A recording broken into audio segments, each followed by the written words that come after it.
اور اس دن کو میری زندگی کا مبارک ترین دن، اور ان تمام ساتھیوں سے جن کا ہم نے ساتھ دیا اس کو بہترین رفیق اور بہترین وقت بنا دے جس کے زیر سایہ میں نے زندگی گزاری ہو۔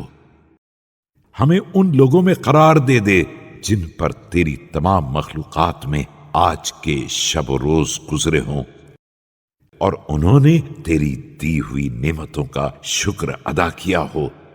اور تیرے مقرر کردہ قوانین پر سب سے زیادہ قائم رہنے والوں میں ہوں،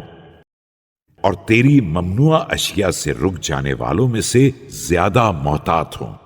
خدایا، میں تجھے گواہ بنا کر کہتا ہوں کہ تو گواہی کے لیے کافی ہے، اور تیرے آسمان و زمین کو بھی گواہ بنا رہا ہوں، اور ان میں جن جن فرشتوں کو تو نے بسایا ہے اور تیری تمام مخلوقات کو گواہ قرار دے رہا ہوں،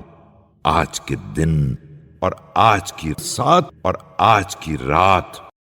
اور اس منزل میں گواہی دیتا ہوں کہ تو ہی وہ خدا ہے جس کے علاوہ کوئی خدا نہیں ہے۔ تو عدل کے ساتھ قائم ہے اور عادلانہ فیصلہ کرنے والا ہے،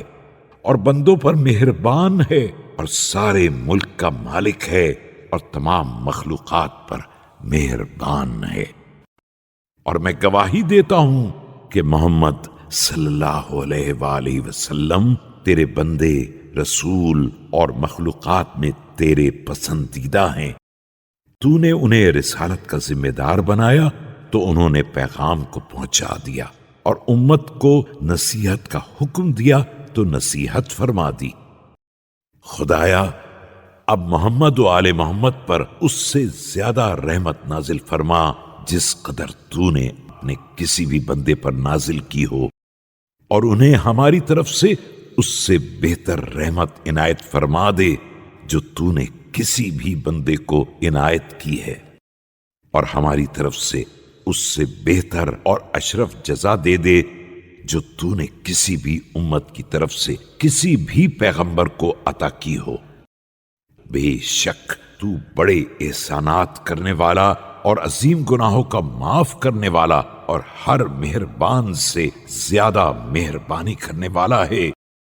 اور حضرت محمد صلی اللہ علیہ وآلہ وسلم اور ان کی طیب و طاہر پسندیدہ اور پاکیزہ اولاد پر رحمت نازل فرما۔